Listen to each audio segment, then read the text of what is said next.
24 დეკემბერს გორის მუნიციპალიტეტის საკრებულოს რიგარეშეს ხდომა ჩაინიშნა.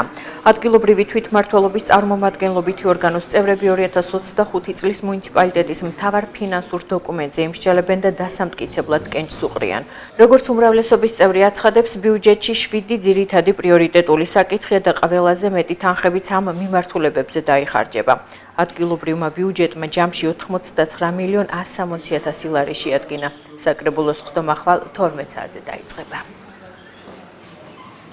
გორის მუნიციპალიტეტის მერიიდან შემოსულია ბიუჯეტის პროექტი, რომლის მოცულობა შეადგენს 89,160,000. განაწილებულია 7 პრიორიტეტული მიმართულებით. ამ მიმართულებებს კიდევ აქვს მიმართულებები და მთლიანად გათვალისწინებულია, მინდა ვთქვა, რომ მთლიანად გათვალისწინებულია და მორგებულია მოსახლეობის ინტერესებზე.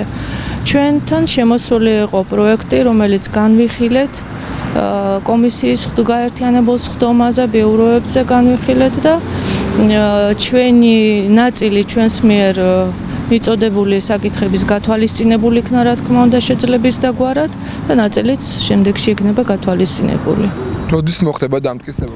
ხვალ გვაქვს ჩვენ რიგარეშე საკრებულოს ხდომა.